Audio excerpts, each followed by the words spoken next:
Noong mga panahon na ang mundo ay balot pa ng hiwaga, at ang pangalan ng bawat bansa ay tila bulong lamang ng hangin, may mga salaysay na itinatago ang alikabok ng kasaysayan, mga salaysay na muling bumabalik.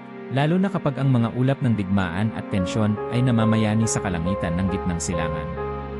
Ngayon, maririnig mo ang pangalan ng Iran sa bawat balita, kinatatakutan, pinag-uusapan, pinagdedebatehan. Ngunit sa likod ng bawat headline, may mas lumang kwento, mas malalim na ugat.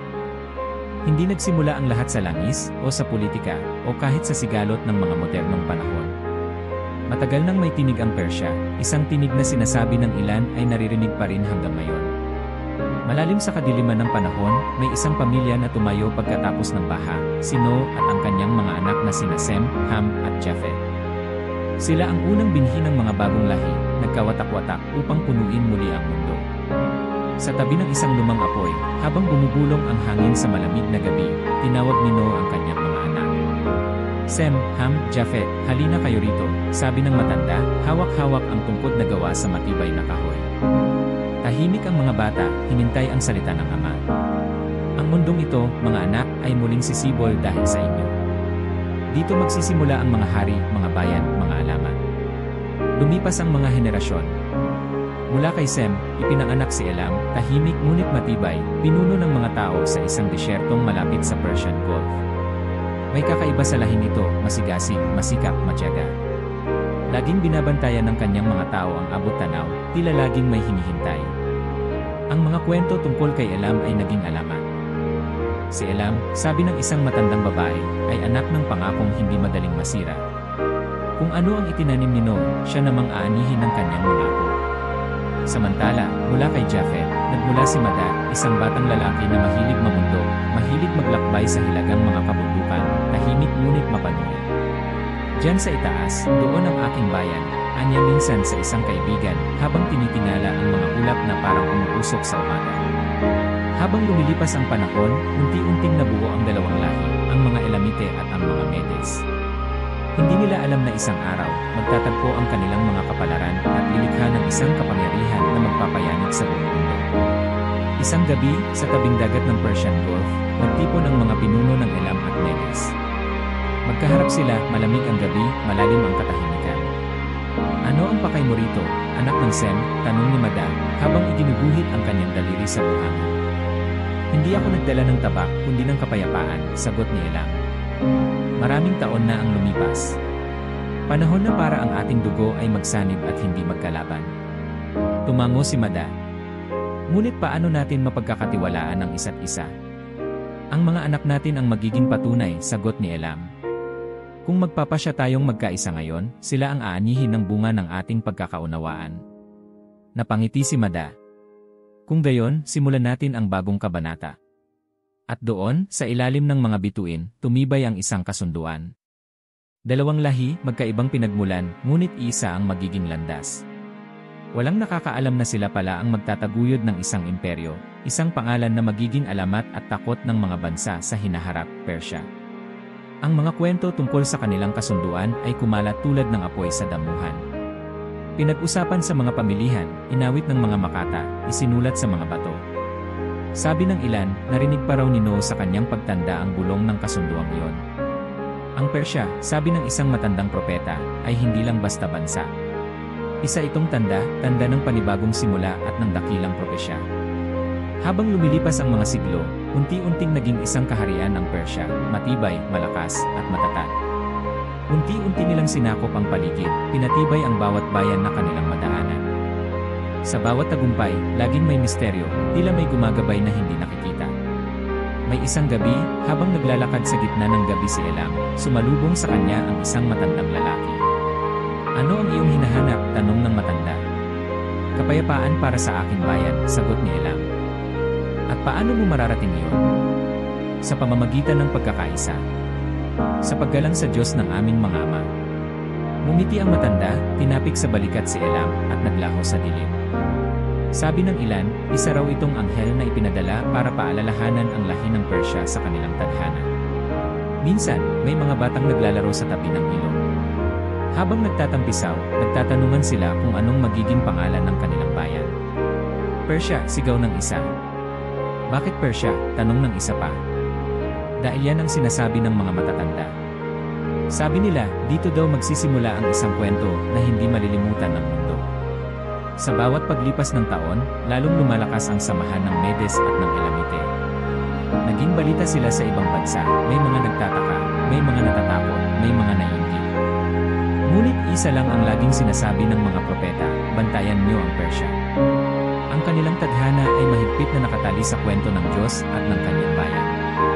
Sa bawat siglong dumaan, may mga pinuno silang naging kilala. May ilan na matapang, may ilan na mapandikha, may ilan na mapagkumbaba. Ngunit lahat, iisa ang pinanghahawakan, ang pangakong ang Persya ay may papel sa mas malaking kwento. Sa mga gabi ng digmaan, kapag ang mga sundalo ay natutulog sa tabi ng kanilang mga sandata, may kwentong paulit-ulit na binubulong ng mga matatanda. Ang lahi natin ay hindi basta lahi lang. Tayo ay bahagi ng propesya. Darating ang araw na ang pangalan natin ay ukit sa kasaysayan, hindi dahil sa lakas ng ating espada, kundi dahil sa kalooban ng may kapal. Ang mga kwentong ito ay nagsilbing lakas ng loob ng bawat batang Persyano na lumalaki. Sa tuwing may pagsubok, may paalala silang hawak, hindi tayo itinanim dito ng walang dahilan. Nagpatuloy ang paglalakbay ng Persya. Nagbago ang mga panahon, nag-iba ang mga hari, lumawak ang mga lupain, ngunit nanatili ang tanong, ano nga ba ang tunay na papel ng Persya sa kwento ng mundo? Hindi pa alam ng mga tao, ngunit ang mga sagot ay unti-unti nang hinabi ng panahon. Ang mga pangarap ni Elam at Mada ay nagkakatotoo na, at ang pangalan ng Persya ay magsisimula ng umalingaw-ngaw, hindi lang sa mga bituin ng silangan, kundi sa mismong kasaysayan ng sangkatauhan. Habang sumisikat ang araw sa ibabaw ng desyertong malapit sa Persian Gulf, nagtipon-tipon ang mga pinuno ng Persya at Medes, itinaas ang kanilang mga kamay at sumigaw ng sabay-sabay para sa kapayapaan. Para sa ating bayan. Para sa hinaharap. Ngunit sa lilim ng kasiyahan, may nagmamasid na mga mata ng ibang mga bayan, mga mata ng langit, at higit sa lahat, mga mata ng Diyos na tahimik na nagmamasid sa takbo ng kwento. Sa bawat pag-ikot ng mundo, sa bawat pagbagsak ng gabi, at bawat pagsikat ng araw, ang pangalan ng Persya ay lumalalim, lumalawak, at unti-unting nagiging alamat ng kapangyarihan, kapayapaan, at ng isang lihim na tadhana na naghihintay pa lamang magbunyag. Sa sandaling iyon, ang Persya ay hindi pa kilala bilang imperyo, hindi pa hinahangaan bilang sibilisasyon, ngunit sa puso ng bawat tao, alam nila, ang kanilang kwento ay magsisimula pa lamang. At sa simula ng lahat ng bagay, laging may mahiwagang bulong na nagbabadya, ang Persya ay isang propesya. Ang Persya ay buhay. At ang Persya ay darating. Sa paglipas ng panahon, dumating ang panahon ng mga hari, at ang Persya, sa katauhan ng lahi ni Elam, ay unti-unting sumibol bilang isang kapangyarihan na iginagalang at kinatatakutan sa mga lambak ng matandang mundo. Ang kanilang mga kampo ay sumasaklaw mula disyertong timog hanggang sa malamig na hangin ng Hilaga, at ang kanilang pangalan ay binubulong ng mga mangangalakal, sundalo, at maging ng mga propeta. Ngunit sa bawat kapangyarihan, may kalakip na tukso ng labanan, ng ambisyon, ng pag-angkin ng higit pa sa sariling lupa. At sa ilalim ng bandila ng Elam, may isang hari na lumitaw na nagngangalang Chedorlaomer, ang taong itinuturing na hari ng mga hari sa kanyang panahon. Isang gabi ng pagkakabahala sa lungsod ng Elam, nagtipon ang mga pinuno ng hukbo sa isang silid na puno ng mga tangkay ng insenso at maitim na usok ng lampara. Sa gitna, nakaupo si Chedorlaomer, suot ang korona ng Elam at may titig na matalim. Dumating na ang panahon para iguhit natin ang ating pangalan sa kasaysayan, malumanay ngunit mariing sabi ng hari. Hindi na sapat na tayo'y maging bantay ng ating hangganan. Ang ating mga anak ay nangangailangan ng kwento ng tagumpay. Ang mga tribo ng kanluran, ang Kanaan, ay naging arogante, at tayo ay tinitignan nila na parang anino lamang. Panahon na para sila'y muling matuto ng respeto. Tumango ang mga general. Isa sa kanila ay nagtanong, ngunit, mahal na hari, paano natin mahuhulog ang kanilang mga lungsod? Ang kanilang mga pader ay mataas, ang kanilang mga sundalo ay matapang. Ngumiti si Chedorlaomer. Hindi lamang tayo ang atake. May 3 hari pa nasasama sa atin, sina Tidal, Amraphel, at Aryo.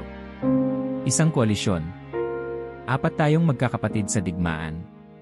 Ang mga pader ay natutumba sa ingay ng pagkakaisa. Hindi ito basta pananakop, ito ay pagbawi ng dangal at pagpapakita ng kapangyarihan ng Elam. Nagpalakpakan ang mga general, ang ilan ay nagbuni, ngunit may ilan ding natigilan. Sa ilalim ng kasiglahan, may gumagapang nakaba sa bawat puso. Anong kapalaran ang naghihintay sa kanila kapag lumampas sila sa mga hangganan ng kanilang mundo? Makalipas ang ilang araw, nagsimula ang paglalakbay ng mga hukbo ni Chedorlaomer. Ang kanilang sandata ay kumikislap sa araw, ang kanilang mga kabayo ay naglalakad na tila bahagi ng isang nilalang. Ang bawat kampo na madaanan nila ay nagiging katahimikan, takot sa lakas ng bagong alyansang ito. Dumating sila sa Kanaan. Ang mga balita tungkol sa papalapit na hukbo ng Elam ay nagdulot ng panginginig sa mga bayan, at ang mga pinuno ng lungsod ay nagtipon-tipon. Ngunit isa lamang sa kanila ang nagtangkang labanan ng harapan. Sa gitna ng gabi, habang ang mga bituin ay nagbabantay sa katahimikan, sinalakay ng hukbo ni Chedorlaomer ang mga lungsod ng Sodom at Gomorrah, at maraming tao ang nabihag.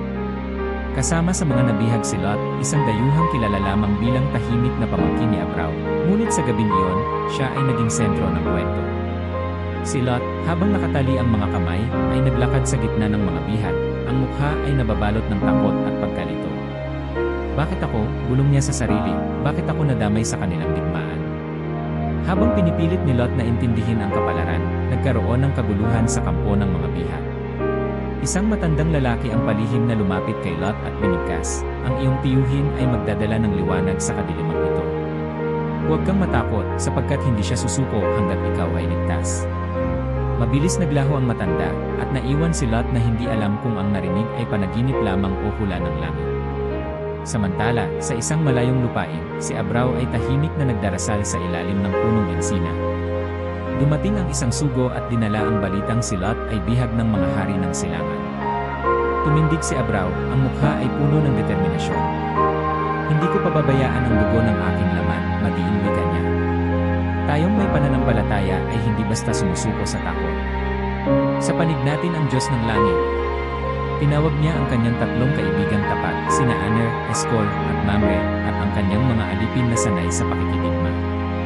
Mabilis silang nagplano ng pagsalakay, hindi ng araw kundi ng gabi, upang gulat ang maging kakampi nila. Sa gabi ng kanilang paglusog, ang dilim ay makapal, ngunit ang puso ni Abrao ay maliwanag. Diyos ng aming mga ama, gabayan mo kami, bulong niya habang naglalakad sa damuhan, hawak ang matandang tabak na minana pamula sa lahi ni Sem. Sa kabilang dako, si Chedorlaomer ay nag-aabang sa kanyang torda, hindi kabado kundi mahina. Alam niyang ang tagumpay ay parang hangin, dumadapo, ngunit madaling lumisan. Habang siya'y natutulog, napanaginipan niya ang isang ilaw na bumabalot sa kanyang kaharian, ngunit sa gitna ng liwanag ay may aninong nagbabantang sumakop. Pagising niya, napailing siya at iniwasang bigyang halaga ang panaginip. Ngunit dumating ang gabing hindi niya inaasahan. Habang mahimbing ang kanyang mga kawal, biglang sumiklab ang labanan. Si Abrao at ang kanyang mga kasamahan ay sumalakay, mabilis at tahimik, parang mga aninong umuulan ng mga palaso.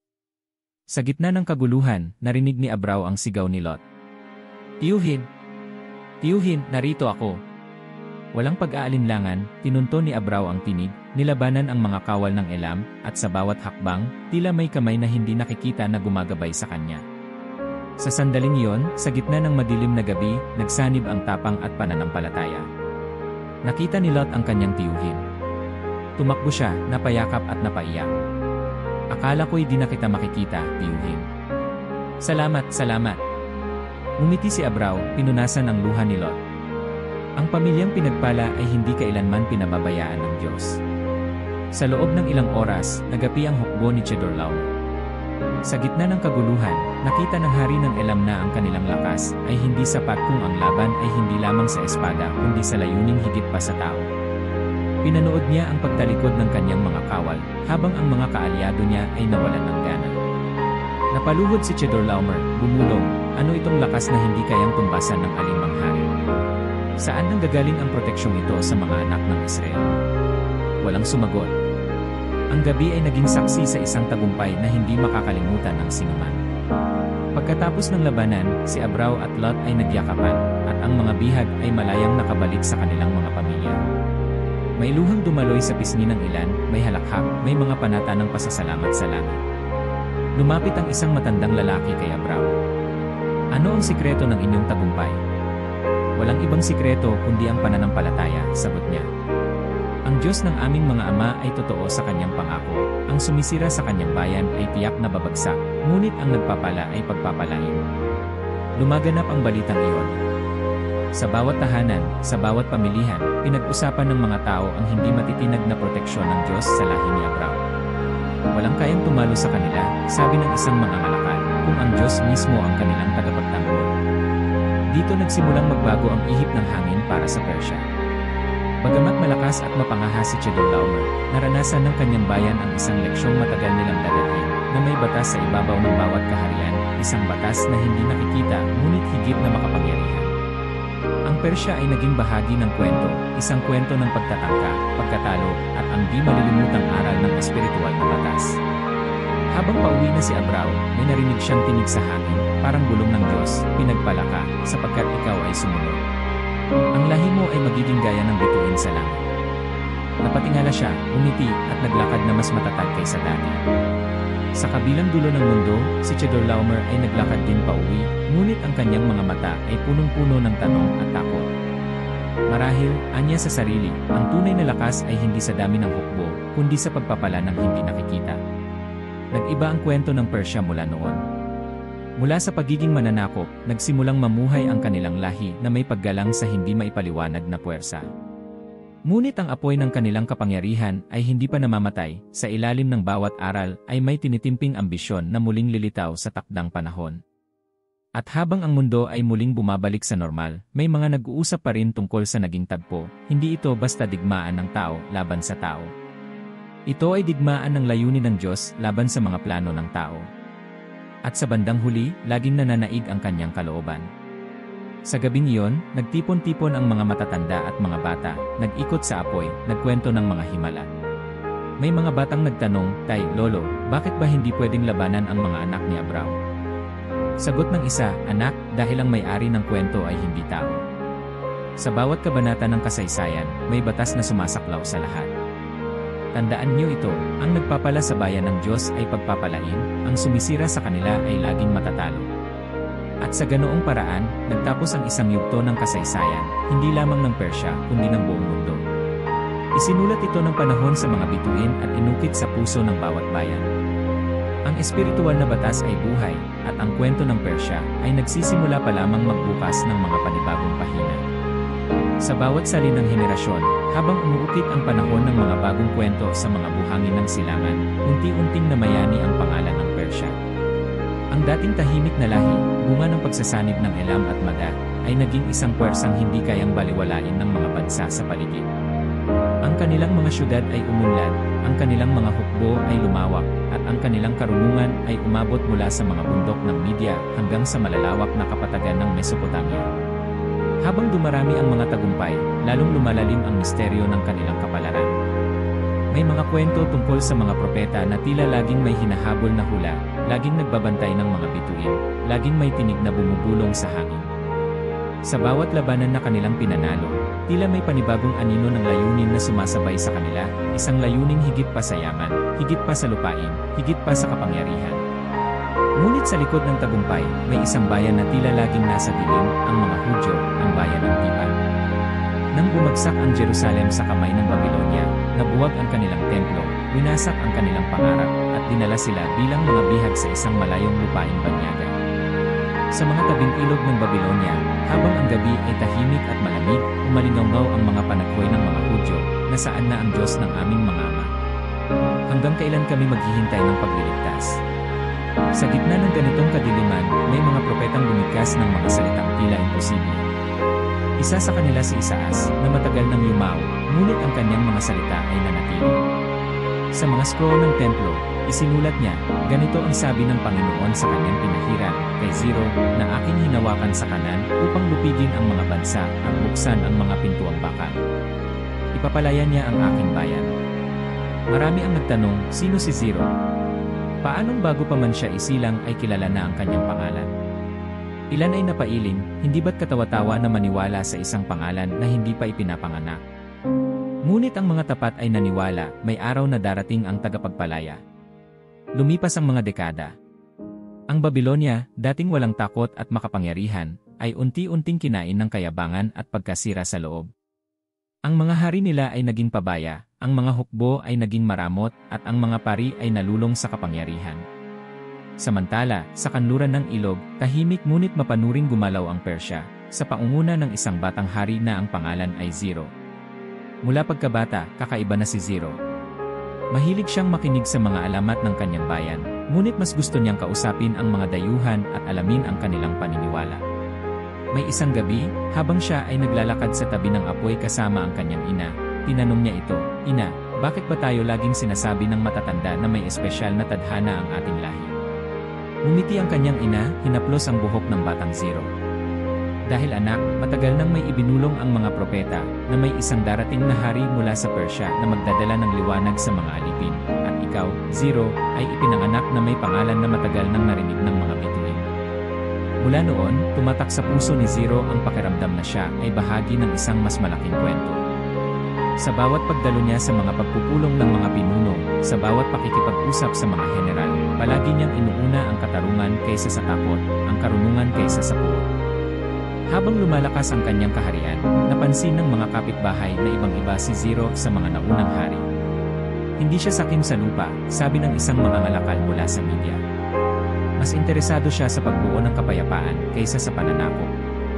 Ngunit dumating ang oras na kailangan niyang harapin ang pinakamalaking hamon, ang Babylonia. Ang lungsod ay parang isang barkong pinoprotektahan ng mga ilog, mataas ang pader, mahigpit ang bantay. Maraming taon nang walang nakalalapit dito. Ngunit si Ziro ay hindi isang karaniwang mananakop. Sa halip na sumubok ng matagal na paglusog, pinag-aralan niya ang tubig, ang ilog Euphrates na pumapalibot sa lungsod. Isang gabi, kasama ang kanyang mga general at mga tagapayo, nag-usat sila sa lilim ng mga punong-puno ng gabi. "Paano natin mapapasok ang Babylonia?" tanong ng isang pinuno. "Hindi natin kayang wasakin ang kanilang banal." Tahimik si Ziro, tinitigan ang mapa ng lungsod. "Hindi natin kailangan ng dahas. Ang tubig ang susi." Ipinatawag niya ang kanyang mga inhinyero, pinag-aralan ang daloy ng ilog, at nang dumating ang tamang oras, lihim nilang inilihis ang daloy ng Euphrates. Sa gabing iyon, habang abala ang mga Babilonyo sa isang piging, ang mga hukbo ni Ziro ay pumasok sa lungsod sa tuyong ilog, walang dugo, walang malawakang labanan. Sa gitna ng lungsod, nasaksihan ng mga tao ang pagdating ng bagong hari. Sa halip na magdala ng takot, nagdala siya ng respeto. Hindi niya sinira ang mga templo, hindi niya inalipusta ang mga pari, at lalong hindi niya pininsala ang mga Hudyo. Sa halip, naglabas siya ng isang kautusan. "Kayong mga bihag mula sa Jerusalem, narinig ko ang inyong mga panalangin. Narinig ko ang kwento ng inyong Diyos, at naramdaman ko ang kanyang kamay sa aking buhay. Magsipanhik na kayo, umuwi sa inyong bayan. Ibalik ang inyong templo, ipanumbalik ang inyong lungsod. Bibigyan ko kayo ng yaman at kagamitan mula sa aking sariling kayamanan upang matupad ang inyong panalangin." May mga bulungan sa buong palasyo. "Bakit niya tinutulungan ang mga Hudyo?" tanong ng isa. Sagot ng matandang tagapayo, "Sapagkat siya ay katuparan ng propesya, hindi lang hari, kundi kamay ng Diyos na gumagalaw sa kasaysayan." Isang grupo ng mga matatandang Hudyo ang lumapit kay Ziro, yumuko, at may luha sa mga mata. "Mahal na hari, hindi mo kami kilala, ngunit kinilala mo ang aming Panginoon.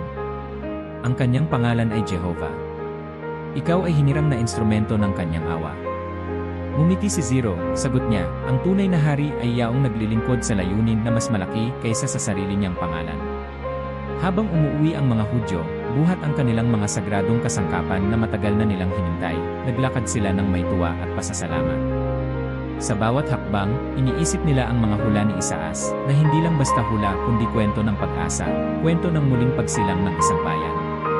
Sa wakas, makakauwi na tayo, bulong ng isang matandang Hudyo, hawak ang kamay ng kanyang apo. "Ano pong ibig sabihin ng propesya?" tanong ng bata. "Anak, higit pa ito sa salita. Ito ay pangako. Pangakong kahit sa gitna ng pagkakabihat, may darating na araw ng paglaya. Bawat kalansing ng mga tambol, bawat halakhak ng mga bata, bawat luha ng mga magulang ay naging himig ng bagong pag-asa." At sa Jerusalem, sa unang pagkakataon sa mahabang panahon, muling bumangon ang mga pader, muling tumunog ang mga awit ng papuri, at muling sumik ang liwanag sa loob ng templo. Sa tabi ng ilog, may isang batang Hudyo na sumulyap sa mga bituin, nagtanong, "Ama, paano po nalaman ni Ziro na tayo ay dapat palayain?" Tahimik ang ama, ngunit minitiyan ang anak. dahil may mga propeta na nakakakita ng hinaharap.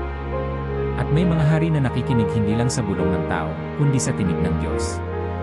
Sa mga palasyo ng Persya, si Zero ay naupo sa tabi ng bintana, tinitigan ang dilim ng gabi. Hindi siya naging sakim sa kanyang tagumpay.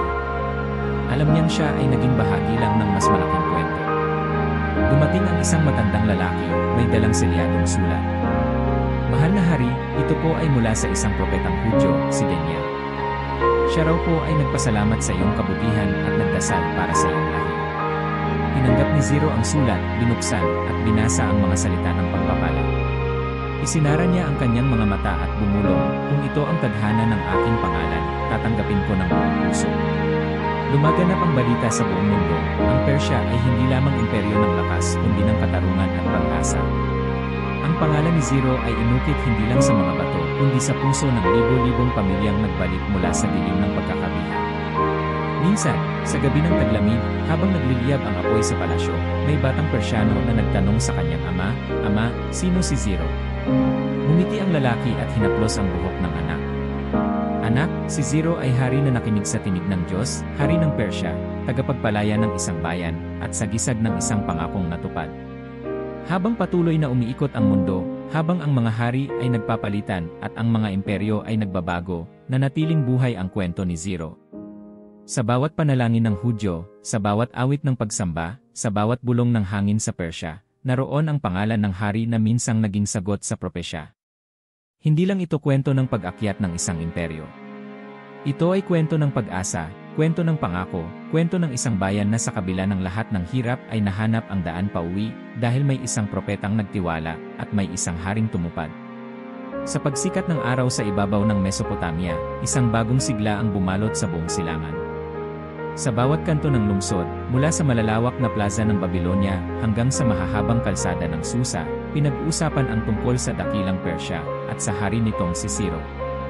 Sa ilalim ng kanyang pamumuno, ang Medo-Persya ay nagsanib puwersa, naging napakalakas na imperyo, sinakop ang mga lupain dating hindi maabot ng kahit sinong pinuno. Dinala ng mga tagumpay ni Zero ang kanyang pangalan hanggang sa kanlurang baybayin ng Eldia at timog ng mga lungsod ng Egypto. Ngunit ang lakas ng Medo-Persya ay hindi lamang nasa sandata, nasa pagkakaisa ng dalawang lahi, sa respeto sa mga relihiyon at kultura ng bawat nasasakupan, at sa paniniwala na ang bawat hakbang ay bahagi ng isang kwento na higit pa sa kanilang sarili. Sa gitna ng kapangyarihan ito, sa isang lungsod na puno ng mga palasyo at templo, may isang binatang banyaga, si Daniel, na mula sa lahi ng mga Hudyo, bihag ngunit pinangangalagaan ng tadhana. Sa kabila ng paglayo sa sariling bayan, naging tagapayo si Daniel ng mga hari, tagapagbigay ng payo at tagapagsalin ng mga pangitain ng langit. Kahit binigyan siya ng bagong pangalan at pananamit, nanatili siyang tapat sa Diyos ng kanyang mga ama. Isang gabi, sa ilalim ng malamlam na liwanag ng lampara, naglalakad si Daniel sa loob ng kanyang silid, hawak-hawak ang lumang scroll ng mga propeta. Biglang pumasok ang isang kawal, sumaludo, at nagsabi, "Hinahanap ka ni Haring Dario." May panaginip siyang hindi maintindihan. Mabilis na inayos ni Daniel ang sarili at tumungo sa palasyo. Habang nilalampasan ang mahahabang bulwagan, naririnig niya ang mga bulungan ng mga maharlika. Si Daniel na naman ang tinawag, bulong ng isa. Ang mga hari, kahit anong bansa, ay tila nagiging maamo kapag siya ang kausap. Pumasok siya sa silid, nakita ang hari, si Dario, isang matang mahigpit ngunit may bakas ng tako. "Daniel," sabi ng hari, "napanaginipan ko ang isang nilalang na kakaiba. Isang dambuhalang estatwa, binubuo ng iba't ibang metal, ulong ginto, dibdib at mga bisig na pilak, tiyan na tanso, binti na bakal, at mga paa na pinaghalong bakal at luwad. Walang sinuman sa aking mga pantas ang nakapagpaliwanag. Ano ang kahulugan nito?" Tahimik si Daniel, pumikit at nagdasal sa kanyang puso. Sa gabing iyon, pinadalhan siya ng Diyos ng sagot. Kinaumagahan, bumalik siya sa harap ni Dario. "Mahal na hari, ang iyong panaginip ay hindi lamang para sa iyo. Ito ay para sa lahat ng kaharian ng mundo. Ang ulong ginto ay ikaw, o Babylonia, ang pinakamataas sa lahat ng imperyo. Ngunit pagkatapos mo, lilitaw ang isa pang kaharian, mas matibay, ngunit hindi kasing liwanag, ang Medo-Persya, simbolo ng pilak." Nagkatinginan ang mga tagapayo. "Paanong magiging mas matibay ang kaharian ng pilak kaysa sa ginto?" tanong ng isa. Sumagot si Daniel, "Ang pilak ay matibay, ngunit mas mababa ang halaga. Ito ay simbolo ng pagpapalit ng kapangyarihan, hindi lang sa yaman, kundi sa pananampalataya at kalooban. Pagkatapos ng Medo-Persia, darating ang kahariang Tanso, na sasakop sa buong mundo, at sunod ay ang bakal na durog sa lahat ng haharapin, at sa huli, mga paang mahina, pinaghalo ng bakal at luwad, na hindi magtatagal. Habang binibigkas ni Daniel ang kahulugan, tahimik ang lahat. Tila bawat salita ay may bigat na lumalampas sa kanilang panahon. Naglakad si Dario sa bintana, pinanood ang pagsikat ng araw. Kung ganon, anya, ang ating kaharian ay bahagi ng isang kwento, hindi simula, hindi rin katapusan. Ganyan nga, mahal na hari, sagot ni Daniel. Ang Diyos ng langit ang nagtatalaga ng mga hari. Ang bawat imperyo ay may panahon, ngunit ang plano ng may kapal ay laging umikot. Lumipas ang mga taon, lumakas palalo ang Medo-Persia. Sa pamumuno ni Ciro at ng mga sumunod na hari, napasakamay nila ang mga yaman ng India, nilupig ang Ehipto, at pinagsama-sama ang mga bansa sa ilalim ng isang watawat. Ngunit sa bawat tagumpay, palaging naroon si Daniel, nagbabantay, nagdarasal, nagtatala ng mga pangitain. Isang gabi, habang nagpapahinga si Daniel, bumisita ang isang anghel sa kanyang panaginip. Daniel, anak ng tao, itala mo ang mga bagay na iyong makikita. May 4 na nilalang na ahon mula sa dagat. Isa ay parang leon, isa ay parang oso, isa ay parang leopardo, at ang huli ay hindi maipaliwanag, malupit at mapanira. Kinabukasan, sinulat ni Daniel ang kanyang panaginip. Ang leon ay ang Babilonia, ang oso ay ang Medo-Persia, nakataas ang isang panig sapagkat higit ang kapangyarihan ng Persia kaysa sa Media. Ang 3 tadyang sa bibig ng oso ay sumasagisag sa 3 dakilang pananakop, ang India, Babilonia, at Ehipto. Nang nabalitaan ni Ciro ang tungkol sa panaginip ni Daniel, pinatawag niya ang propeta. Daniel, ano ang ibig sabihin nito para sa aking bayan? Mahal na hari, sagot ni Daniel, ang iyong pamumuno ay katuparan ng propesya. Hindi ka lamang nakatakdang maghari, kundi maging instrumento ng kalooban ng Diyos. Ngunit tandaan mo, ang bawat tagumpay ay may hangganan, at ang tunay na dakila ay yaong marunong magpakumbaba. Nag-isip si Ciro. Maaari bang pigilan ng tao ang sinasabi ng propesya? Hindi, mahal na hari. Ang tadhana ay nilalatag ng Diyos, ngunit bawat tao ay may kalayaang mamili kung paano siya kikilos sa loob ng kwento. Sa mga susunod na taon, sumunod kay Ciro sina Dario at Artaxerxes. Sila ang mga hari na nagsilbing tagapangalaga ng imperyo, nagpapatuloy ng pagkakaisa ng iba't ibang lahi. Sa bawat palasyo, sa bawat pagpupulong, naroon ang mga salitang iniwan ni Daniel, mga babala, mga paalala, mga pangakong hindi nawawala kahit sa ilalim ng gintong mga kisam. Isang gabi, may pagdiriwang sa palasyo. Ang mga pinuno mula sa iba't ibang bansa ay nagtipon-tipon, nagpalitan ng mga kwento, nag-inuman ng alak mula sa mga gintong sisidlan na minsang inialay sa templo ng Jerusalem. Sa gitna ng kasayahan, biglang tumahimik ang lahat. May isang kamay na lumitaw sa pader, nagsulat ng mga salitang walang nakaintindi. Tinawag nila si Daniel. Ano ang ibig sabihin nito? Tanong ni Dario. Binasa ni Daniel ang sulat, Men, Tekel, o Farsin. Ibinilang na ng Diyos ang iyong kaharian at tinapos na ito. Ikaw ay tinimbang at kulang, at ang iyong kaharian ay ipapasa sa mga Medo at Persiano. Kinabukasan, natupad ang propesya. Bumagsak ang dating hari ng Babilonia, at tuluyang naging sentro ng mundo ang Medo-Persia. Sa bawat pag-ikot ng kapangyarihan, sa bawat pag-angat ng bagong hari, palaging may nakasulat na aral. Ang tunay na lakas ay hindi nasusukat sa tabak kundi sa pagsunod sa nakatadhana. Sa mga lansangan ng mga syudad ng Persia, pinag-uusapan ng mga tao ang mga panaginip ni Daniel. Totoo nga ang kanyang mga salita, wika ng isang binata. Ang bawat kaharian, gaano man kalakas, ay dumadaan sa sariling gabi ng paghuhukom. Ngunit bakit siya laging tapat sa Diyos ng Israel? Tanong ng isa. Sagot ng matandang babae, sapagkat siya ay nakakakita ng higit pa sa nakikita ng karaniwang tao. Nakikita niya ang kamay ng Diyos sa bawat sandali ng kasaysayan. Lumipas pa ang maraming taon. Ang imperyo ay umabot sa pinakamalayong hangganan, naging tahanan ng iba't ibang lahi at wika. Ngunit ang tunay na yaman nito ay hindi lang ginto o pilak, kundi ang aral ng propesya, ang kapangyarihan ng paniniwala, at ang alaala ng mga himalang nagbigay direksyon sa kanilang daan. Minsan, sa isang gabi ng katahimikan, nagtipon ang mga pinuno ng Medo-Persia sa palasyo ni Artaxerxes. Sa gitna ng pagpupulong, bumanggit si Artaxerxes ng isang tanong. Ano kaya ang mangyayari kapag natapos ang ating panahon? Sino ang susunod? Tumayo si Daniel, ang buhok ay puti na, ngunit ang tinig ay matatag. Mahal na hari, ang mga panahon ay dumarating at lumilipas, ngunit ang layunin ng Diyos ay nananatili. Kung paano ang ulap ay dumarating at umaalis, ganoon din ang bawat imperyo.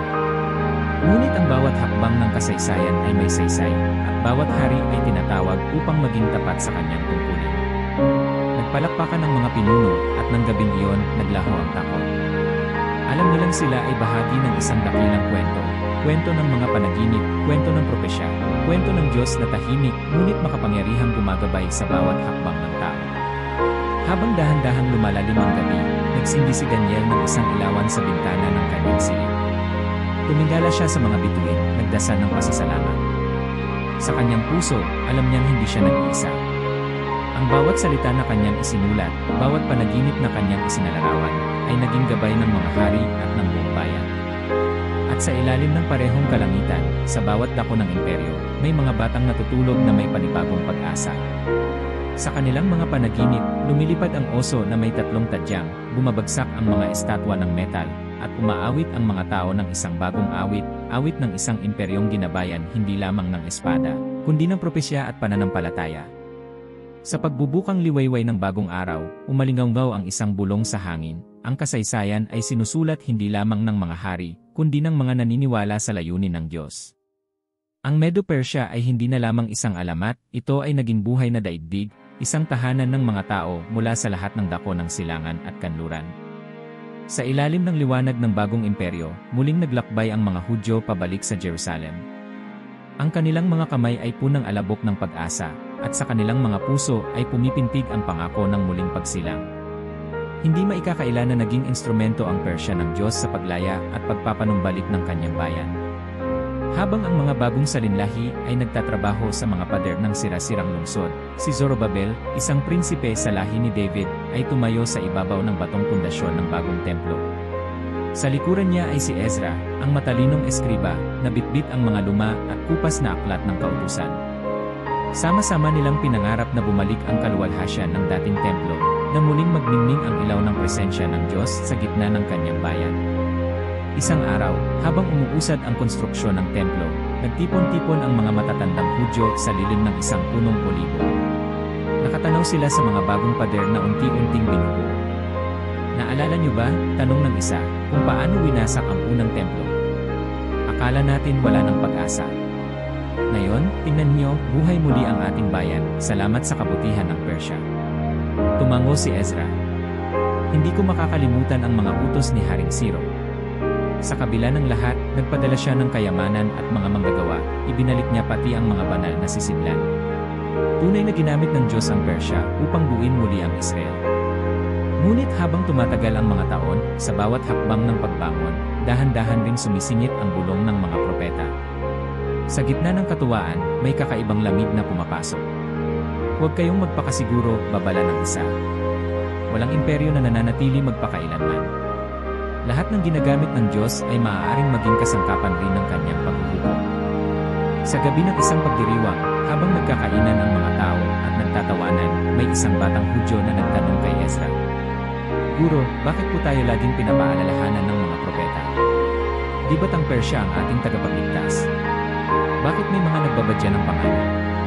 Umupo si Ezra sa tabi ng bata, tiningnan ito sa mga mata. Anak, ang kasaysayan ay parang ilog. Minsan ang tubig ay malinis at malamig, minsan ay maputik at rumaragasa.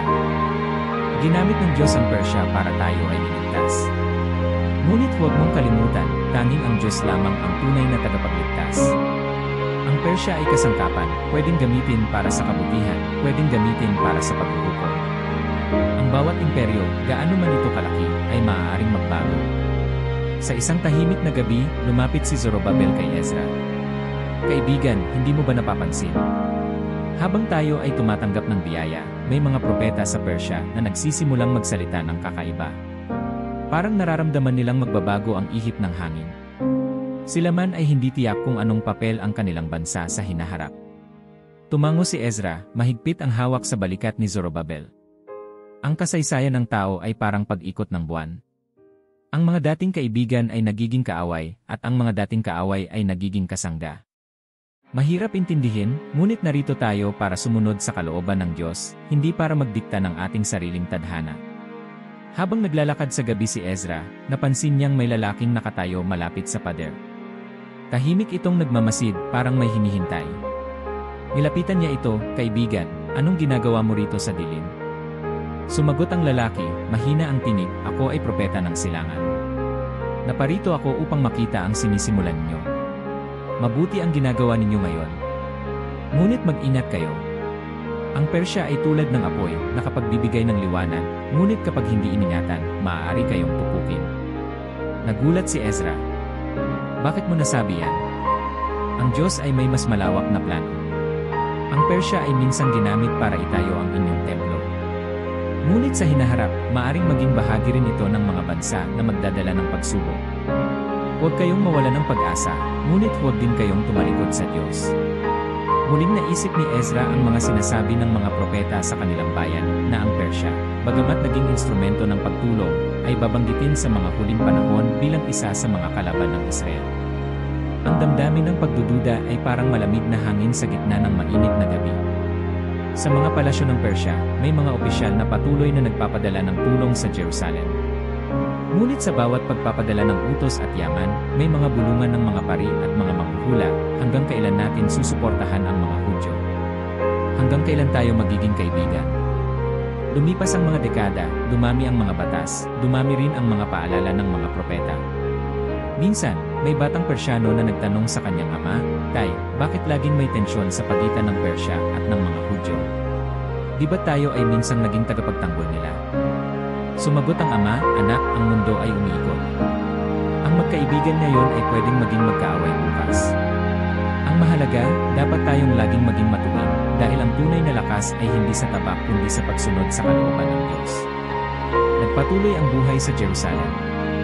Ang mga bata ay naglaro sa mga bagong pader, ang mga matatanda ay nagdasal sa loob ng bagong templo, at ang mga lider ay nagsumikap na buuin ang bayan na minsan ay winasak. Ngunit sa bawat ngiti at tagumpay, laging may bahid ng kaba, parang anino ng ulap sa araw ng tag-init. Isang gabi, nagtipon ang mga propeta mula sa iba't ibang bahagi ng Persya. Sa gitna ng apoy, nagpalitan sila ng kwento. "Ang ating bayan ay naging kasangkapan ng Diyos," wika ng isa. "Ngunit mag-ingat tayo, sapagkat kahit ang pinakamatibay na puno ay maaaring bumagsak kapag binalot ng kayabangan." Sagot ng isa, "Hindi tayo narito upang pag-usapan ang tagumpay ng Persya, kundi upang paalalahanan ang lahat na tanging Diyos lamang ang may kapangyarihan sa tadhana ng mga bansa." Nagpasalin-salin ang mensahe. Sa bawat bayan, sa bawat tahanan, nag-umpisang magtanong ang mga tao, ano ang magiging papel ng Persya sa hinaharap? Mananatili ba tayong instrumento ng biyaya, o magiging bahagi tayo ng paghuhukom? Habang lumilipas ang mga taon, dahan-dahang nagbabago ang hangin.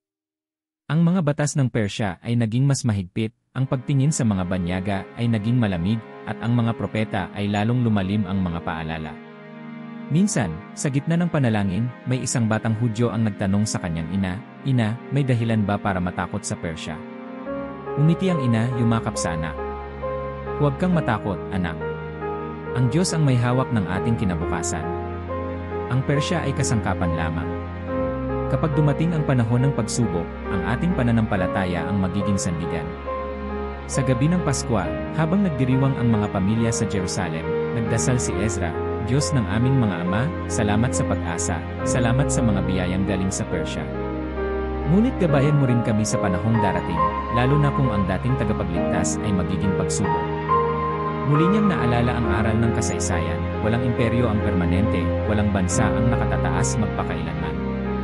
Ang Persya, gaano man ito kalakas at kamaimpluwensya, ay bahagi lamang ng mas malawak na kwento ng Diyos, kwento ng pag-angat, pagbagsak, at pagpili ng bawat bansa kung mananatili ba silang kasangkapan ng biyaya o magiging dahilan ng paghuhukom. Sa huling gabi bago matapos ang konstruksyon ng templo, tumayo si Zorobabel sa harap ng bayan. "Tandaan ninyo," sigaw niya, "lahat ng ito ay galing sa Diyos. Ang Persya ay naging kaibigan natin ngayon. Ngunit higit sa lahat, huwag niyong kalimutan, ang ating tunay na lakas ay hindi sa mga hari ng mundo, kundi sa Diyos na hindi nagbabago." Tumunog ang mga palakpakan, sumabay ang awitin ng mga bata at matatanda, at ang gabi ay napuno ng liwanag ng pananampalataya. Ngunit habang ang mga bituin ay dahan-dahang natatakpan ng ulap, at habang ang apoy ay unti-unting humihina, naramdaman ng lahat na ang kwento ng Persya ay malayo pa sa katapusan. Sa pagitan ng katuwang at kaaway, sa pagitan ng biyaya at paghuhukom, patuloy na umiikot ang mundo, at ang Persya, sa kanyang katahimikan at lakas, ay nagiging misteryo ng kasaysayan, naghihintay ng panibagong kabanata. Sa pag-ikot ng mga henerasyon, unti-unting nababalot ng hiwaga ang mga pahina ng kasaysayan. Ang mga propetang tahimik na nagsulat ng mga babala sa ilalim ng dilim ng gabi, ngayon ay muling inuungkat, pinag-uusapan, at pinagtatalunan. Sa panahong ito ng lumalalim na kaguluhan, isang pangalang lalong naging mabigat sa balikat ng mundo, Persya. Minsan siyang naging kasangkapan ng kaligtasan, minsan naging ilaw ng pag-asa. Ngunit ngayong palapit ang tinatawag ng ilan na huling mga araw, iba na ang ihip ng hangin. Sa isang disyertong malapit sa ilog ng Kebar, lumuhod si Ezekiel sa buhangin, pinakikinggan ang hanging puno ng lihim. Ang kanyang mga mata ay nanlalalim, puno ng pagod ngunit malinaw ang pananaw. Sa panaginip, nagpakita sa kanya ang Diyos, liwanag na di kayang titigan, tinig na umuukilkil sa kaluluwa. Anak ng tao, tumayo ka at makinig, wika ng tinig. Tumingin ka sa lupaing hilaga, tumingin ka sa silangan. May unos na dumarating. Ang Goge, mula sa lupain ng Magoge, ang prinsipe ng Mesek at Tubal, ay magtitipon ng mga bansa. Kabilang sa kanila ang Persya, Kus at Put. Sila ay darating, parang makapal na ulap, magmamartsa patungo sa Israel. Kinabahan si Ezekiel, nanginginig ang mga kamay. Panginoon, bakit mangyayari ito? Hindi ba't ginamit mo minsan ang Persya bilang sisidlan ng biyaya? Muling umalingaw-ngaw ang tinig, ang kasangkapan ng Diyos ay malaya ring pumili. Ang Persya, na minsang ginamit para sa pagtubos, ay muling tatawagin, ngunit sa oras na ito, para sa paghuhukom. At ikaw, Ezekiel, isulat mo ang lahat ng iyong maririnig at makikita. Ipaalam mo sa mga bayan na walang bansa ang lampas sa aking kapangyarihan. Sa sumunod na mga araw, sumulat si Ezekiel ng mga panaginip na nagpabigat sa kanyang puso. Sa bawat salita, naramdaman niya ang dagundong ng mga kabayo, ang lagaslas ng espada, ang sigaw ng mga hukbo. Nakita niya ang mga watawat ng Gog, pula, itim, pilit na pinagsasama ang takot at yabang.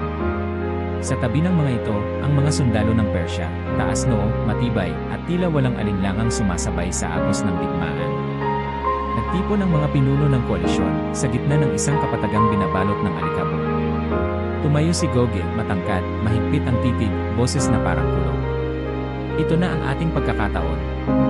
Ang Israel ay walang depensa, ang mga pader nila ay mahina, at ang kanilang yaman ay abutin ng ating mga kamay. Handa na ba kayo? Tumaas ang mga espada ng Persya. Handa kami, sagot ng kanilang general, malamig ang boses. Hindi na kami ang dati. Ngayon, kami ay bahagi na ng bagyong lilipol sa Israel. Sa tabi, nag-usap ang dalawang batang sundalong Persyano. Hindi ba't ang ating mga ninuno ay minsang naging kaibigan ng mga Hudyo? Tanong ng isa. Umiti ang kasama niya, puno ng galit at pagdududa. Ang kasaysayan ay umiikot. Ngayon, tayo ang hahatol sa kanila.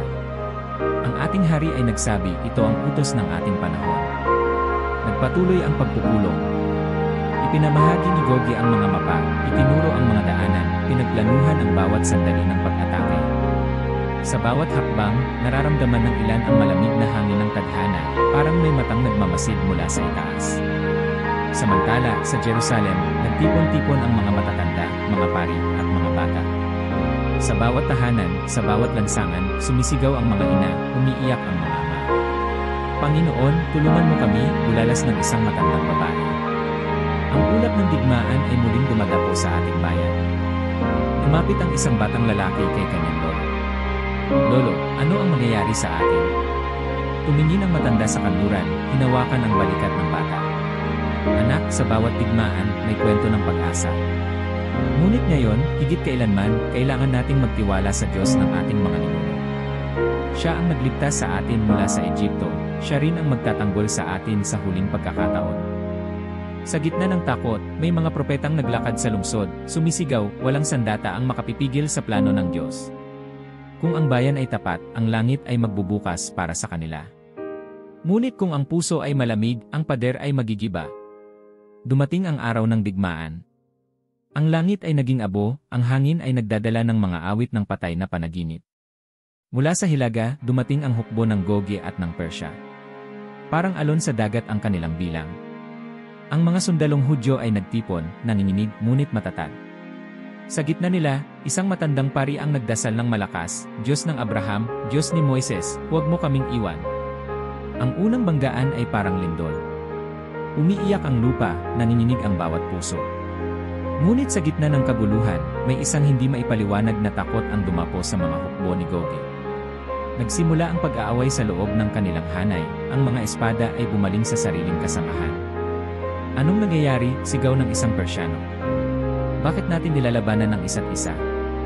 Sa itaas ng ulap, dumagundong ang kidlat, sumabog ang apoy. Ang mga sundalo ay nagtakbuhan, natakot, naghilahan palabas ng lambak.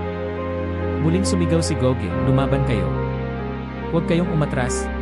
Ngunit ang kanyang tinig ay nilamon ng kulog, at sa sumunod na sandali, nabalot ng dilim ang lahat. Sa gitna ng kaguluhan, isang sundalong Persyano ang nakakita ng kakaibang liwanag na bumalot sa Jerusalem. Hindi tayo mananalo, bulong niya sa sarili. Ang lungsod na ito ay pinoprotektahan ng higit sa pader at espada. Lumapit ang isang matandang propeta kay Goge, basag ang tinig, hindi mo kayang daigin ang Diyos ng Israel. Ang kwento mo ay magtatapos dito. Sinubukang sumigaw ni Goge, ngunit bumagsak siya sa lupa, na puno ng takot. Mula sa langit, bumagsak ang apoy, nilamon ang mga kalaban. Ang mga bundok ay nayanig, ang mga ilog ay umapaw, at ang mga hukbo ng Persya at Goge ay nabura, parang usok na nilamon ng hangin. Sa pagtatapos ng digmaan, natagpuan ng mga natirang taga-Israel ang katahimikan sa gitna ng abo. Ang mga bata ay muling nakapaglaro, ang mga ina ay muling nagluto ng tinapay, at ang mga ama ay nagpatayo ng bagong tahanan. Ngunit alam ng lahat na hindi ito dahil sa kanilang lakas, kundi dahil sa kamay ng Diyos na gumalaw. Lumapit si Ezekiel sa itaas ng isang burol, tinanaw ang gumuguhong lambak. Sa tabi niya, may batang nagtanong, propeta, tapos na po ba ang lahat? Sumagot si Ezekiel, mahina ngunit malinaw ang tinig, hindi pa. Ang bawat bansa, ang bawat puso, ay haharap sa sariling paghuhukom. Ngunit tandaan niyo, ang Diyos ng Israel ay laging nananalo sa huli. Naglakad si Ezekiel pabalik sa bayan, dala ang bigat ng makita, ngunit buo ang pananampalataya. Sa kanyang puso, narinig niya muli ang tinig na bumulong, ang kasangkapan ng pagtubos ay maaaring maging kasangkapan ng paghuhukom. Walang bansa, kahit Persya, ang ligtas sa mga kamay ng Diyos. Sa gabing iyon, habang nakatingala sa mga bituin ang mga taga-Jerusalem, may isang batang nagtanong sa kanyang ama, Tay, bakit biglang nagbago ang Persya? Yumuko ang ama, niyakap ang anak. Ang kasaysayan ay parang ilog, anak. Ang tubig ay pwedeng magdala ng buhay, pwedeng magdala ng baha. Ang Persya, tulad ng iba, ay may tungkulin sa kwento ng Diyos, at ang tungkuling iyon ay minsang magdala ng liwanag, minsan ng unos. Habang unti-unting bumabalik ang liwanag sa lungsod, ang mga kwento ng labanan ng Goge at Magoge ay patuloy na binubulong sa bawat tahanan. May ilan na natakot, may ilan na nagtanong, ngunit ang karamihan ay nagdasal ng pasasalamat at pag-asa. Sa palasyo ng Persya, ang katahimikan ay nagsilbing paalala ng kabiguan. Ang mga dating general na puno ng yabang, ngayon natutong yumuko sa harap ng hindi nakikitang kamay. Muling bumalik ang mga propeta ng Persya sa kanilang mga tahanan, nagdadala ng bagong aral. Ang tunay na lakas ay hindi sa dami ng sundalo, kundi sa pagkilala sa kapangyarihan ng may kapal. Dumaan ang mga taon, ngunit ang kwento ng huling labanan ay nanatili. Isinulat ito sa mga aklat, inawit sa mga awitin, at itinuro sa mga bata sa bawat sulok ng Israel at Persya. Sa bawat pagdampi ng hangin, sa bawat pagbagsak ng ulan, palaging may paalala, ang Persya, minsang naging tagapagligtas, ay naging instrumento rin ng paghuhukom. At ang lahat ng ito ay bahagi ng mas malaking plano na hindi kayang basagin ng sinumang bansa o hari. Sa bawat kwento ng paghuhukom, palaging may bahid ng lungkot, ngunit sa pinakailalim ng bawat pagwasak ay naroroon din ang binhi ng pag-asa. Sa gitna ng abo at luha, kapag ang lahat ay tila wala ng pag-asa, may mga tinig na bumubulong ng panibagong simula. Isa sa mga tinig na iyon ay si Jeremias, ang propetang kilala hindi lamang bilang tagapagbalita ng kapahamakan, kundi tagapagdala rin ng mga salita ng muling pagbago. Isang malamig na gabi sa Jerusalem, bago pa man ang pagbagsak ng lungsod, naglakad si Jeremias sa kahabaan ng pader. Sa bawat hakbang, naririnig niya ang huni ng hangin at ang mga iyak ng mga bata sa dilim. Dumating ang isang sugo mula sa silangan, dala ang balita ng digmaan. Napaluhod si Jeremias, nagdasal, at inisip ang kanyang bayan, at higit pa rito, ang mga banyagang lupain minsan naging kaaway at minsan ay naging kasangkapan ng Diyos. Habang ang gabi ay lumalalim, nagliwanag ang langit sa isang kakaibang anyo. Isang tinig ang dumapo sa kanyang puso. Jeremias, isulat mo ito, ganito ang sabi ng Panginoon, babaliin ko ang busog ng Elam, ang pangunahing lakas nila. Ngunit sa mga huling araw, ibabalik ko ang mga bihag ng Elam. Ako ang Panginoon na nagsalita. Natigilan si Jeremias. Panginoon, bakit Elam?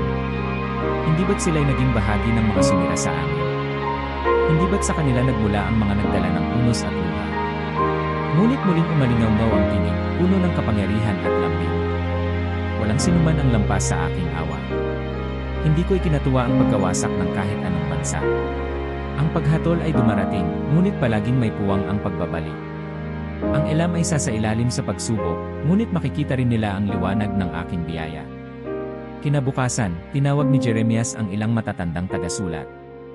Itala ninyo ang aking nakita at narinig. Huwag ninyong kalimutang isama ang Elam sa mga propesya ng pag-asa. Sumagot ang isa sa mga tagasulat, ngunit guro, hindi ba't ang Elam ay bahagi ng Persya? Hindi ba't sila'y kilala sa pagiging mahigpit at marahas? Ngumiti si Jeremias, nilapitan ang tagasulat at hinawakan sa balikat. Hindi natin dapat kalimutan, anak, na ang bawat bansa, kahit gaano pa kalayo sa ating paniniwala, kahit pa naging kasangkapan ng kapahamakan, ay maaring baguhin ng Diyos. Ang kanyang habag ay abot hanggang dulo ng mundo. Ang Elam ay larawan ng lahat ng taong nasadlak sa dilim, ngunit binibigyan ng pagkakataong bumangon. Habang lumilipas ang mga taon, kumalat ang balita ng propesya ni Jeremias sa iba't ibang bayan. May ilan na nagtatawa, may ilan na natakot, ngunit marami ang lihim na umasa. Sa mga bayan ng Persya, sa gitna ng malalawak na disyerto, may mga matandang nagsalaysay ng isang kwento, balang araw, ang ating lahi ay muling titindig. Hindi man natin alam kung kailan, ngunit ang Diyos ng Israel ay nagbitiw ng pangako, ang Elam ay hindi tuluyang mawawala. Sa isang bayan sa ilalim ng init ng araw, nagtipon ang ilang pinuno ng Persya.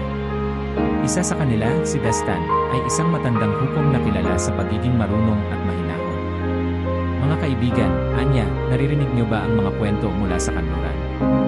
Sinasabing ang Elam, na ating pinagmulan, ay may natatanging propesya mula sa Diyos ng mga Hudyo. Paano natin dapat tanggapin ito? Lumapit ang batang sundalo, si Reza, na puno ng pagdududa. Hindi ba tayo ay mga mandirigma? Ano ang silbi ng isang lumang hula sa ating buhay ngayon? Ang kailangan natin ay lakas, hindi mga kwento ng nakaraan. Ngumiti si Dastan. Hindi mo ba naintindihan? Ang kwento ng Elam ay kwento rin ng bawat tao, nasaktan, nagkamali, ngunit binibigyan pa rin ng pagkakataong bumangon. Kung ang Diyos ng Israel ay nakakita ng pag-asa para sa Elam, sino tayo para mawala ng pag-asa sa ating sarili? Dumaan ang mga taon. Ang Persya ay nagbago ng anyo, pumasok sa panahon ng mga bagong hari at panibagong ambisyon. Ngunit sa bawat pag-ikot ng mundo, sa bawat henerasyon, laging may umuusbong na mga batang nagtatanong, bakit mahalaga ang Elam? Ano ang saysay ng lumang propesya ni Jeremias? Isang gabi, sa ilalim ng bituin, nagtipon ang isang pamilyang Persyano sa tabi ng kanilang tahanan. Ang pinakamatanda sa kanila, si Lale, ay nagkwento sa kanyang mga apo. Alam niyo ba, mga anak, na ang Elam ay parang punong kahoy na naputol ngunit muling tumubo. Sinabi ng isang propeta sa kanluran na kahit daw baliin ang sanga ng Elam, tutubo pa rin ito balang araw. Tumawa ang isa sa mga apo. Lola, totoo po ba yun? Hindi ba tapos na ang lahat kapag nasira na ang punong kahoy? Tumango si Lale, mapayapa ang tinig. Kapag ang Diyos ang nagtanim, walang sanga ang tuluyang namamatay. May panahon ng tagtuyot, ng pagputol, ngunit may panahon din ng pagdilig at pagsibol. Sa Israel, may mga batang Hudyo na natuturing magdasal para sa Elam. Ama, bakit natin ipinagdarasal ang mga Persyano? Tanong ng bata. Sagot ng ama, dahil ang awa ng Diyos ay hindi lang para sa atin. Ang Elam ay minsang naging kalaban, ngunit maaaring maging kaibigan, maaaring maging kapatid, maaaring muling makatagpo ng liwanag.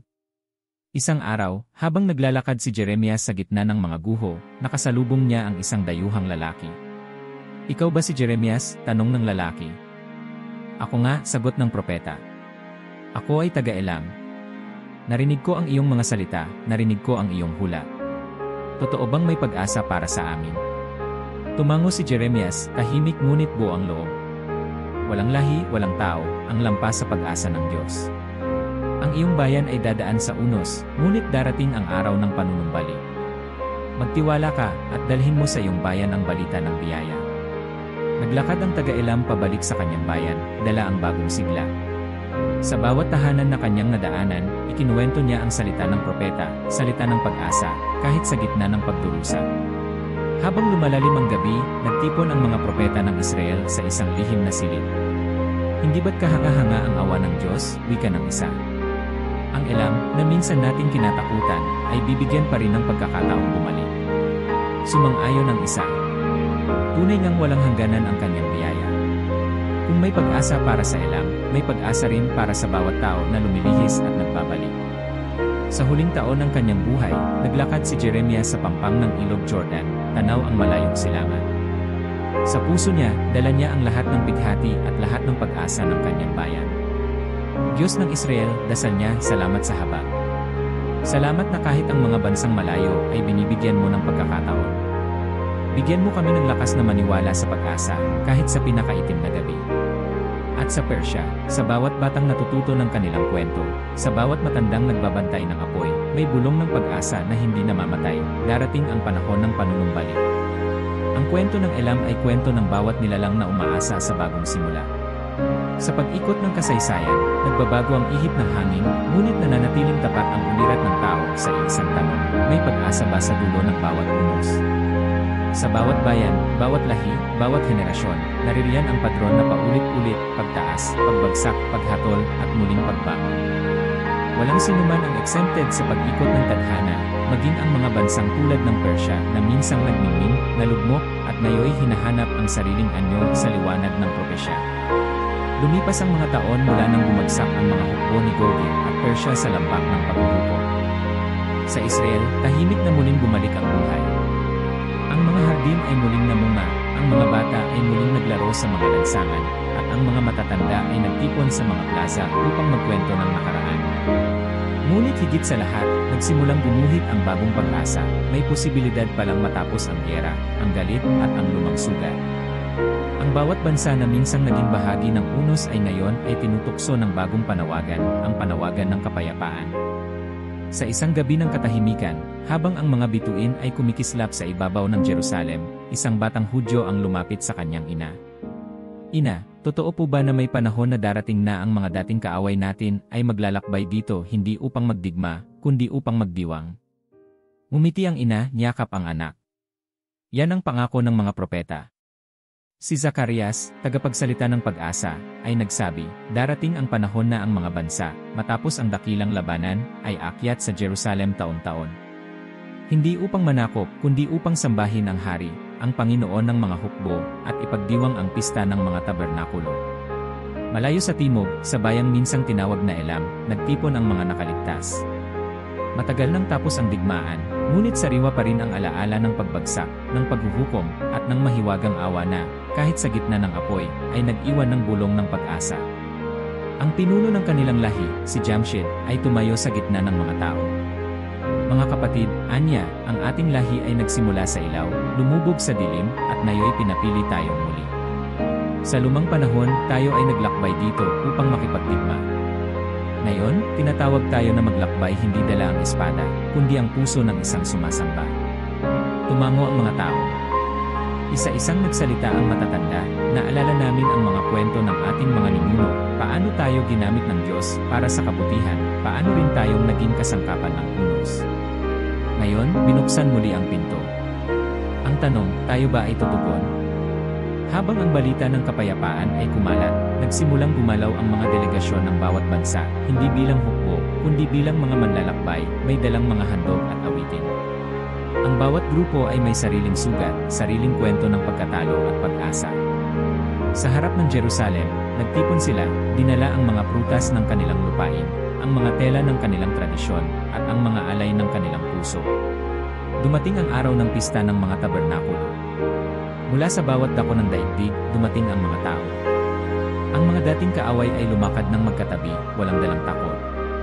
Sa gitna ng lahat, naroon ang mga pinuno ng Israel, nagbabantay, nagmamasid, at sa kanilang mga mata, may bahid ng luha ng pag-asa na matagal ng pinangarap. Sa gilid ng templo, si Zacarias ay nakatayo, tinitingnan ang tanawin. Lumapit sa kanya ang isang dayuhang lalaki. Propeta, tanong nito, totoo bang ang mga dating sumira sa inyo ay tinatanggap niyo ngayon bilang mga kapatid? Tumango si Zacarias. Ganyan ang padron ng Diyos. Ang bawat bansa, kapag dumaan sa paghatol at nahanap ang tunay na pagsisisi, ay pwedeng bumalik. Walang sinuman ang isinasara ang pintuan kapag ang puso ay handang yumuko. Paano kung may iba pang bansa na ayaw magbalik loob? Tanong ng lalaki. Ngumiti si Zacarias, puno ng pag-asa. Ang ulan ay hindi bumabagsak sa matitigas na bato. Ngunit ang araw na magbukas sila, ulanin din sila ng biyaya. Ganyan ang kabutihan ng Diyos, walang sinuman ang pinipilit, ngunit ang sinumang magbalik ay laging tinatanggap. Habang nagaganap ang pagdiriwang, naglakad ang batang Hudyo sa gitna ng mga tolda ng mga dayuhan. Nakita niya ang isang batang Persyano, nakaupo sa tabi ng kanilang ama, hawak ang prutas ng kanilang lupain. Lumapit siya, umiti, at tinanong, "Anong pangalan mo?" "Siya si Cyrus," sagot ng ama ng bata, "pinangalanan ayon sa isang hari ng aming bayan na minsang tumulong sa inyo." Nagulat ang batang Hudyo, ngunit mumiti. "Gusto mo bang maglaro?" Tumango si Cyrus. "Matagal ko nang gustong makakita ng kapayapaan. Sabi ng lolo ko, dati raw hindi pwede ito, ngayon pwede na." Sabay silang naglaro, hinabol ang isa't isa sa gitna ng mga tolda, habang ang mga matatanda ay nag-uusap tungkol sa bagong mundo na kanilang hinaharap. Ang mga dating kwento ng digmaan ay tila naging alamat lamang, at ang katahimikan ng gabi ay puno ng awit at dasal. Mula sa templo, sumigaw ang isang pari, "Halina't magdiwang. Halina't kilalanin ang Panginoon ng mga hukbo, hari ng lahat ng bansa." At sumabay ang awitin ng libo-libong tao, sumayaw ang mga ilaw sa hangin, at ang langit ay tila yumuko upang pakinggan ang bagong sigaw ng sangkatauhan. Habang tumatagal ang gabi, naglakad si Zacarias sa gilid ng palasyo, nagmasid sa mga apoy ng pagdiriwang. Nakita niya ang isang matandang Persyano, lumapit ito, puno ng luha ang mata. "Propeta, wika ng matanda, ito ba ang tunay na katubusan? Ito ba ang hinulaang araw na ang mga dating kasangkapan ng unos ay magiging tagapagdala ng liwanag?" Tinapik ni Zacarias ang balikat ng matanda. Walang bansa, walang tao, ang hindi tinatawag ng Diyos pabalik. Ang Persya ay naging alamat ng lakas at sakuna, ngunit ngayon, kayo rin ay tinatawag sa bagong yugto, ang yugto ng pagsamba at pagkakaisa. Sa pagdating ng umaga, natapos ang pagdiriwang, ngunit hindi natapos ang pag-asa. Umuwi ang mga tao sa kani-kanilang mga bayan, dala ang kwento ng Jerusalem, kwento ng pinto na laging bukas, ng kapayapaan na natagpuan pagkatapos ng unos, at ng mga bansang pinagbuklod hindi ng digmaan, kundi ng isang pagnanais na makalapit sa Diyos. Sa bawat tahanan ng Elam, Persya, at mga bansa ng mundo, binulong ng mga magulang sa kanilang mga anak, "Tandaan niyo ang araw na ito. Ang digmaan ay hindi ang wakas, ang paghatol ay hindi ang huling salita. Sa bawat pagsuko, sa bawat pagpapakumbaba, may pag-asa ng panibagong simula." Ang kwento ng Persya ay naging kwento ng lahat ng bayan. Sa bawat pagbagsak, sa bawat pag-iyak, sa bawat pagwawagi, may umuusbong na awit ng pagtanggap na walang sinuman, kahit ang dating kaaway, ay tuluyang iniiwan ng awa ng may kapal. At sa gitna ng katahimikan, narinig ang tinig ni Zacarias, "Magsitayo kayo, kayong mga bansa, at maglakad sa liwanag." Ang Diyos ay naghihintay, hindi upang maghatol, kundi upang magpatawad. Hindi upang wasakin, kundi upang buuin. Tahimik ang gabi, ngunit ang mundo ay hindi kailanman naging ganap na tahimik. Sa bawat sulok ng lupa, sa bawat balita, sa bawat sigaw at bulong, tila may umuugong na tanong na hindi matahimik-tahimik, nasaan na tayo sa kwento? Ang mga anino ng Persya, na ngayoy kilala bilang Iran, ay patuloy na gumagalaw sa entablado ng daigdig.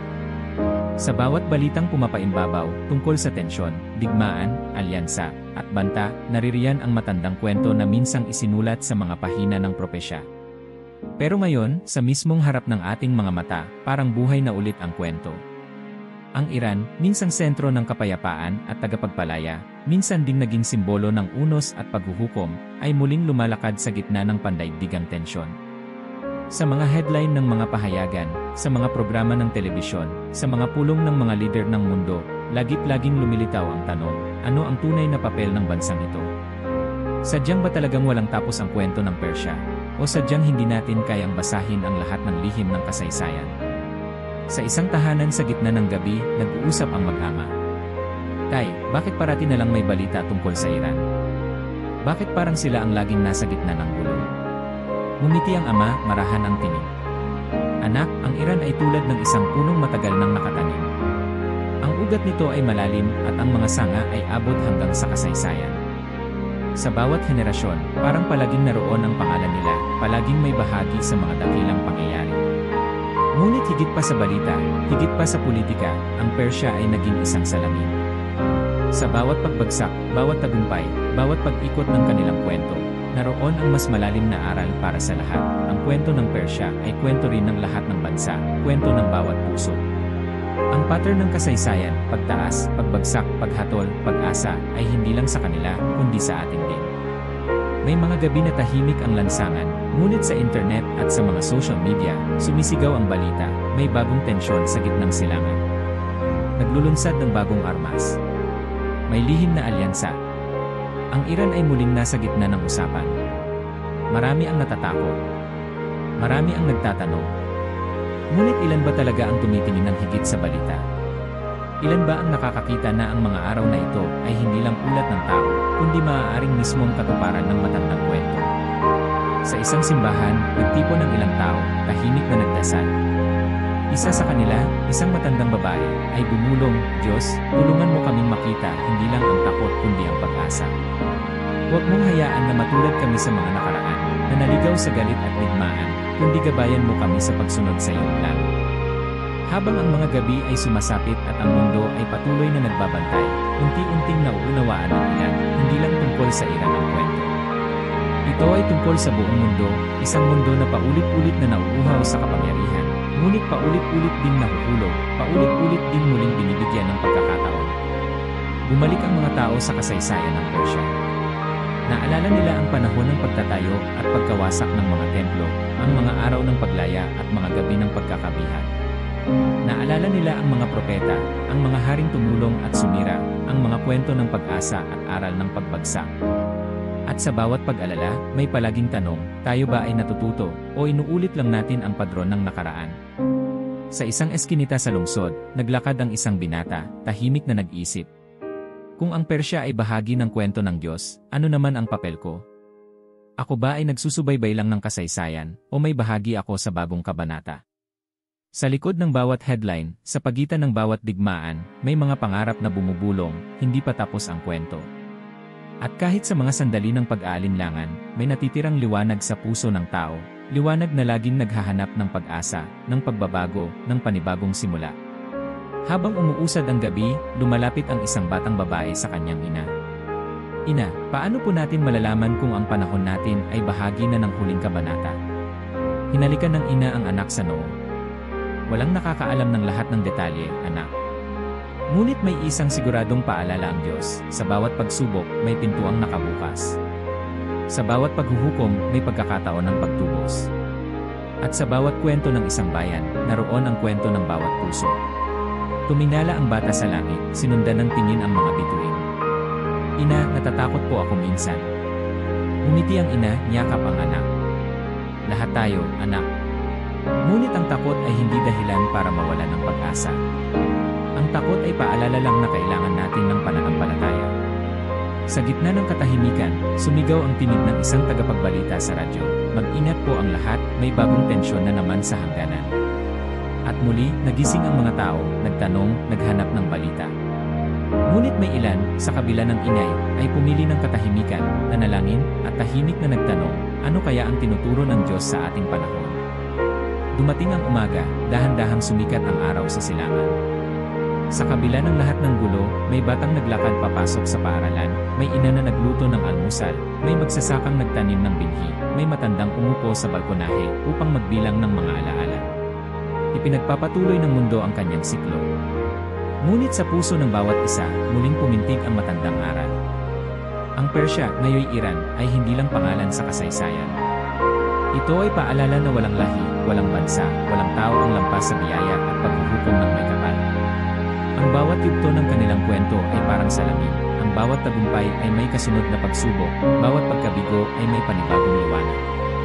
At ang kwento nila ay kwento rin ng bawat puso, hindi natatapos sa pagkatalo, hindi nagwawakas sa hatol, kundi laging may paanyaya, bumalik ka. Lumangon ka. May bagong simula. At sa wakas, tanungin mo ang iyong sarili, pinapanood mo lang ba ang kasaysayan? O bahagi ka ng katuparan ng kwento? Ikaw ba ay nananatili sa gilid ng takot o naglalakad sa gitna ng pag-asa? Habang patuloy ang pag-ikot ng mundo, habang ang Iran ay nasa sentro ng mga balita, isang paalala ang umuukit sa bawat kaluluwa. Ang kwento ng Persya ay kwento ng sangkatauhan, ang pag-ikot ng kasaysayan, ang sigaw ng puso para sa pag-asa, at ang walang hanggang imbitasyon ng Diyos na muling magsimula. I like ang video at mag-subscribe sa channel kung nagustuhan mo.